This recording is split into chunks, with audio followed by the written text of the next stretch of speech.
In the last video మనం roots గురించి end points గురించి చాలా బోరింగ్ విషయాల గురించి తెలుసుకుందాం. సో ఈ వీడియోలో కాస్త స్పైస్ లెవెల్ పెంచి let us understand about templates, static and everything. అంటే మన HTML పేజ్లో స్టాటిక్గా మనం రాసిన కంటెంటే కనిపించకుండా డైనమిక్గా ఒక రూట్లో ఒక టెక్స్ట్ని కాకుండా ఒక HTML పేజ్ని ఏ విధంగా లోడ్ చేయాలని తెలుసుకుందాం. సో మీకు లాస్ట్ వీడియోది కానీ ఏ ప్రీవియస్ వీడియోది కానీ సోర్స్ కోడ్ కావాలంటే, అంటే నేను ఏదైతే టైప్ చేస్తుంటానో ఆ కోడ్ మీకు కావాలంటే గూగుల్లోకి వెళ్ళి శ్రీరాజ్ డబ్బేరు అని సెర్చ్ చేసి, సో వచ్చిన ఫస్ట్ లింక్లో నావిగేషన్ బార్లో యూట్యూబ్ కోడ్ టెక్ అని ఉంటుంది కదా, సో దానిపై క్లిక్ చేస్తే మన యూట్యూబ్ ఛానల్ యొక్క వెబ్సైట్ ఓపెన్ అవుతుంది.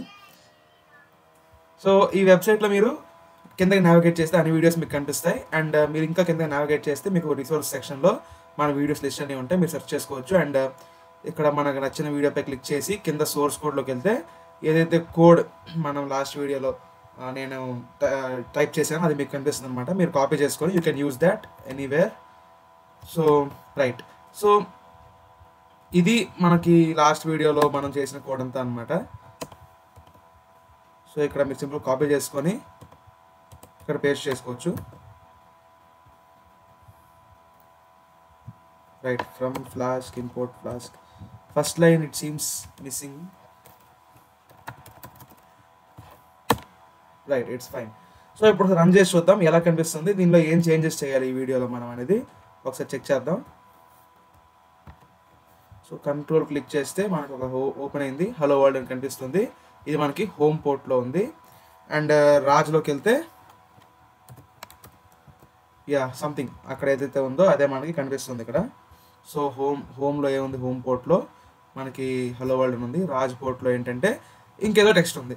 సో నాకు ఇక్కడ నేను రాసిన టెక్స్ట్ కాకుండా వేరే HTML పేజ్ ఓపెన్ చేయాలి. ఫర్ ఎగ్జాంపుల్ ఏదైనా వెబ్సైట్ తీసుకోండి, ఆ వెబ్సైట్లో ఏంటి డిఫరెంట్ టెక్స్ట్ రాసి ఉంటుంది కదా, చాలాసార్లు HTML పేజెస్ ఉంటాయి. హోమ్ పేజ్ ఒకటి ఉంటుంది, అబౌట్ పేజ్ ఉంటుంది, ఇంకా చాలాసార్లు పేజెస్ ఉంటాయి. సో ఇక్కడ నేను రిటర్న్ ప్లేస్లో ఒక టెక్స్ట్ని రిటర్న్ చేయకుండా ఒక పేజ్ని రిటర్న్ చేయాలి. సో అది ఏ విధంగా రిటర్న్ చేస్తాం అనేది ఇవాళ తెలుసుకుందాం. దానికోసం మీరు ఏం చేయాలంటే, ముందు మీ ఫోల్డర్ని ఎక్కడైతే రన్ చేస్తున్నారో, మీ app.pyని ఏ ఫోల్డర్లో రన్ చేస్తున్నారో అదే ఫోల్డర్లోకి వెళ్ళి you should blindly create new folders. ఒక 2 ఫోల్డర్స్ క్రియేట్ చేయాలి. ఒకటి స్టాటిక్ అండ్ ఇంకో ఫోల్డర్ నేమ్ వచ్చేసి templates. So done, template static create చేసాం. ఎందుకు క్రియేట్ చేసాం? సో ఇవే పేర్లు పెట్టాలా, పేర్లు మార్చొచ్చా అంటే ఇవే పేర్లు పెట్టాలి, ఎందుకంటే it is customer actually. So అదొక అలవాట్లు అయిపోయింది అనమాట. స్టాటిక్ టెంప్లెట్స్ అని పేర్లే యూజ్ చేస్తారు. సో స్టాటిక్లో ఏముంటుంది, టెంప్లెట్లో ఏముంటుంది అంటే, స్టాటిక్లో something which you use in your website as resource or something like ఒక ఫోటో కానీ, ఒక వీడియో కానీ, ఒక ఆడియో కానీ, ఒక టెక్స్ట్ ఫైల్ కానీ, ఏదైతే రిసోర్సెస్ని మీ HTMLతో ట్యాగ్ చేసి, ఫర్ ఎగ్జాంపుల్ ఈ వెబ్సైట్లో చూసుకుంటే ఇక్కడ పైన నా ఫోటో ఉంది కదా, సో ఈ ఫోటో కోసం నేను HTML కోడ్ రాయలేను కదా. ఈ ఫోటో క్రియేట్ చేయడం కోసం ఒక ఫోటోని తీసుకొస్తాను, ఆ ఫోటోని పెట్టడం కోసం ఒక ప్లేస్ కావాలంటే దానికోసం I can make HTML code. But ఆ కోడ్లో ఇన్సర్ట్ చేయడానికి ఫోటో కావాలి కదా. సో ఇటువంటి ఫోటో అండ్ ఇలాంటి ఏవైతే అసెట్స్ ఉంటాయో వాటన్నిటిని కూడా స్టాటిక్లో మనం సేవ్ చేస్తాం. అండ్ టెంప్లెట్స్కి వచ్చేసరికి మనకి సింపుల్గా అర్థం కావాలంటే, ఇక్కడ హలో వరల్డ్ ఈ టెక్స్ట్ ఏదైతే ఉందో ఈ టెక్స్ట్ ప్లేస్లో మీకు కొన్ని HTML ఫైల్స్ కానీ, జావా స్క్రిప్ట్ కానీ, CSS కానీ లోడ్ చేయాలనుకుంటే మీరు ఆ HTML అండ్ ఆ ఫైల్స్ అన్నీ కూడా టెంప్లెట్స్లో స్టోర్ చేస్తారు. సో సింపుల్గా ఒకటి టెంప్లెట్స్ ఓపెన్ చేసి, and before that I would like to open my VS code in this particular folder. Shift right click చేసి open with VS code click చేస్తే, సో నా VS కోడ్ అనేది ఈ ఫోల్డర్లో ఓపెన్ అయ్యిద్ది. అండ్ ఇంకో VS కోడ్ ఏదైతే ఉందో దాన్ని I can happily close it. Right, so ఫోల్డర్లో ఓపెన్ అవ్వడం ఈజ్ ఇంపార్టెంట్ అనమాట. సో ఇప్పుడు దీన్ని ఒకసారి మనం రన్ చేసి చూద్దాం, ఎందుకంటే అక్కడ క్లోజ్ చేసామంటే ఆటోమేటిక్గా రన్ కూడా క్యాన్సిల్ అయిపోద్ది. So right, it is running. Control click చేస్తే ఓపెన్ అయింది. ఫైన్, ఈ పైన ఉన్న ఓకే. ఇప్పుడు ఏంటంటే నేను ఆ ఫోల్డర్లోకి వెళ్ళి టెంప్లెట్స్లోకి వెళ్ళి ఈ ఫోల్డర్లో టెంప్లెట్స్లో నాకు టెంప్లెట్స్ ప్రస్తుతానికి ఏం లేదు, ఖాళీగా ఉంది. So I will create one more file with the name index.html. So ఇది నా హోమ్ పేజ్ అనమాట. ఈ హోమ్ పేజ్ నాకు కనిపించాలి. ఎక్కడ నా ఏదైతే ఈ స్టార్టింగ్లో రూట్ ఉంది కదా, హోమ్ రూట్, స్లాష్ పక్కన ఏది లేకుండా. సో అక్కడ హోమ్ పేజ్ కనిపించాలి. ఈ స్లాష్ రాజ్ ప్లేస్లో నాకు అబౌట్ వెబ్ పేజ్ కనిపించాలి ఈ టెక్స్ట్ బదులు.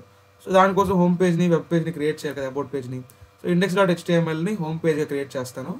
అండ్ మీరు ఒకటి గుర్తుంచుకోవాల్సిన విషయం ఏంటంటే ఇండెక్స్ కానీ ఏదైనా కూడా టెంప్లెట్స్లో ఉండాలి. సో టెంప్లెట్స్లోకి మూవ్ చేస్తాను దీన్ని.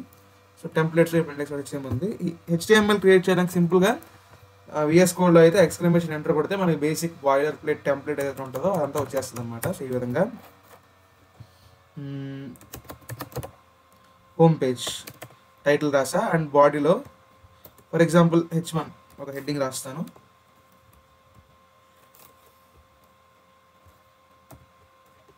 సో దీని ఇక్కడ hello and welcome, right. So ఇప్పుడు నా index.html వెబ్ పేజ్ రెడీ అయింది. బట్ ఇది నాకు ఈ హోమ్ పేజ్లో ఈ హోమ్ రూట్ ఏదైతే ఉందో ఆ రూట్ ప్లేస్లో హలో వరల్డ్ కాకుండా ఆ పేజ్ లోడ్ అవ్వాలి. దానికోసం ఏం చేయాలంటే మనం ఇంపోర్ట్ ఫ్లాస్క్నే కాకుండా ఇంకొక దాన్ని ఇంపోర్ట్ చేసుకోవాలి. So that is called right render template. So ఈ రెండర్ టెంప్లెట్ దేనికి యూజ్ అవుతుంది అంటే మనకి కొన్ని టెంప్లెట్స్ని ఏవైతే మనం టెంప్లెట్స్ క్రియేట్ చేసుకున్నామో ఆ టెంప్లెట్స్ని ఇక్కడ రెండర్ చేయడానికి యూజ్ అవుతుంది అనమాట. అన్లైక్ ఇక్కడైతే టెక్స్ట్ మనం రెండర్ చేసామో ఆ టెక్స్ట్ కాకుండా టెంప్లెట్స్ రెండర్ చేయడానికి యూజ్ చేస్తాం. అండ్ సో ఈ ప్లేస్లో నేను index.html రెండర్ చేయాలనుకుంటున్నాను కాబట్టి రిటర్న్ పక్కన రెండర్ టెంప్లెట్ index.html. ఇప్పుడు ఏమవుతుంది, నాకు నా హోమ్ రూట్లో ఏముంది, ఒక టెక్స్ట్ లేదు, index.html నాకు కనిపించాలి. సో రీఫ్రెష్ చేస్తే, సో ఒక్క నిమిషం,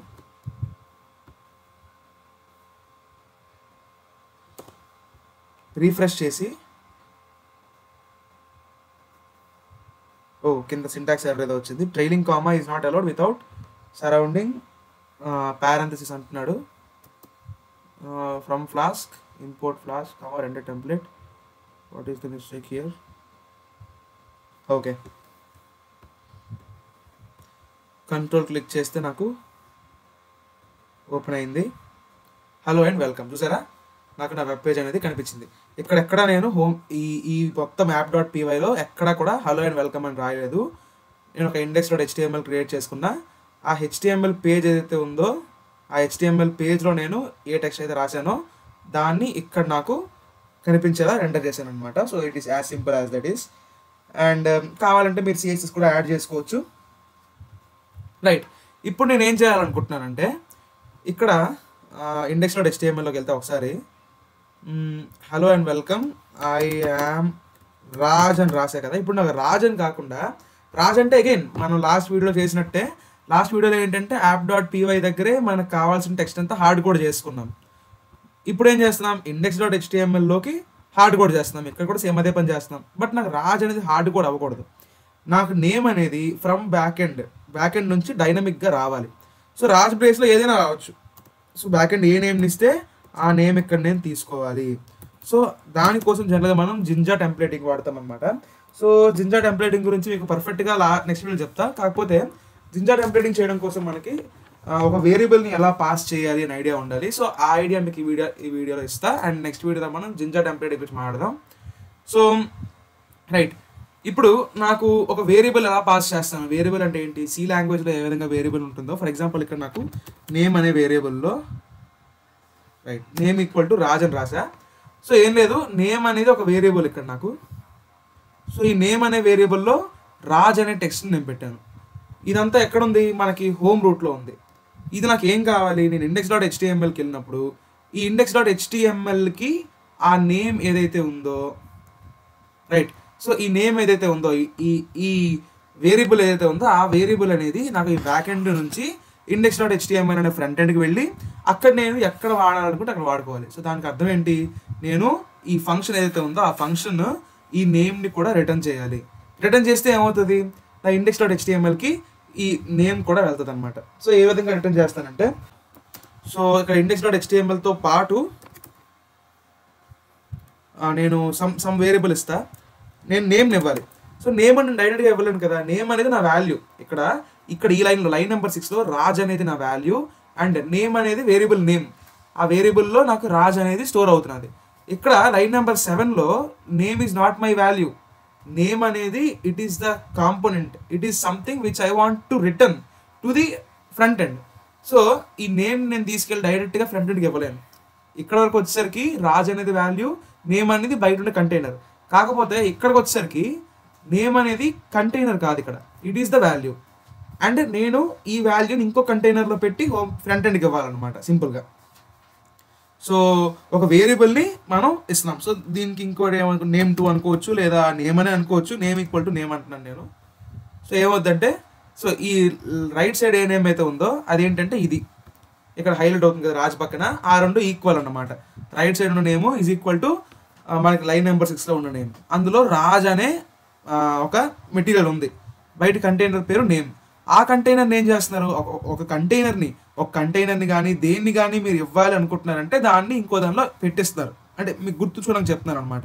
సో ఇక్కడేంటి రాజ్ని ఇస్తున్నాను కాబట్టి రాజ్ని నేను నేమ్లో పెట్టిస్తున్నాను. ఇక్కడేంటి నేను నేమ్నే ఇస్తున్నాను కాబట్టి నేమ్ని ఇంకో దానిలో పెట్టేవాళ్ళు కాబట్టి నేను సింపుల్గా నేమ్ అని రాసుకున్నాను, అంతే, ఇంకేం లేదు. సో ఇప్పుడు index.htmlలోకి వెళ్ళి ఇక్కడ నేను నేమ్ అని రాస్తే నాకు బ్యాక్ ఎండ్ నుంచి ఏదైతే నేమ్ అనే వేరియబుల్లో, నేమ్ అనే కంటైనర్లో స్టోర్ చేయబడి ఏదైతే వస్తున్నదో నాకు అది ఇక్కడ నాకు ఈ నేమ్ ప్లేస్లో డైనమిక్గా కనిపిస్తుంది అనమాట. సో కనిపిస్తుందో చూద్దాం. హలో అండ్ వెల్కమ్ వరకు బాగానే ఉంది. ఐఆమ్ ఆ పక్కనంతా ఇక్కడ మిస్ అయ్యారా, ఐఆమ్ రాజ్. ఇక్కడ నేను ఐఆమ్ రాజ్ అని రాసేనా, రాయలేదు. బట్ నాకు ఐఆమ్ రాజ్ అని డైనమిక్గా బ్యాక్ ఎండ్ నుంచి వచ్చిందనమాట. ఫర్ ఎగ్జాంపుల్ ఇక్కడ నేను రాజ్ కాకుండా రాజా చేశాను అనుకోండి, దీన్ని రాజన్ అని ఉంటుంది. ఓకే, రాజన్ ఏదో చేసి ఇక్కడ రీఫ్రెష్ చేస్తే ఏమవుతుంది, రాజన్. అంటే ఫస్ట్ మనం ఏం చేసాం, డైరెక్ట్గా app.pyలోనే రిటర్న్ దగ్గర ఒక టెక్స్ట్ రాసి దాన్ని మనం చూపించాం. తర్వాత ఏం చేసాం, రిటర్న్ దగ్గర ఒక టెక్స్ట్ రాసి, టెక్స్ట్ రాయకుండా ఒక HTML పేజ్ని ఇచ్చి ఆ HTML పేజ్లో మనం నేమ్ రాసుకున్నాం. ఇప్పుడు ఏం చేసాము, HTML పేజ్లో నేమ్ రాయకుండా అక్కడ ఒక నేమ్ రాస్తాను అని చెప్పి ఆ నేమ్ ఏంటి డైనమిక్గా ఉండాలి కాబట్టి దాన్ని మళ్ళీ బ్యాక్ ఎండ్ నుంచి తీసుకున్నాం అనమాట. సో దీని గురించి ఇంకా డీటెయిల్గా మనం నెక్స్ట్ వీడియోలో జింజా టెంప్లెట్ గురించి మాట్లాడదాం. So until then thanks for watching. Once again subscribe చేసుకోవడం మర్చిపోకండి. అండ్ ఈ వీడియోని కూడా నేను అప్లోడ్ చేసిన వెంటనే వెబ్సైట్లో పెట్టేస్తాను. అండ్ దానికి సంబంధించిన సోర్స్ కూడా ఏదైతే ఉందో index.html, about.html ఇవన్నీ కూడాను అక్కడ పడేస్తాను అనమాట. So yes again, thanks for watching.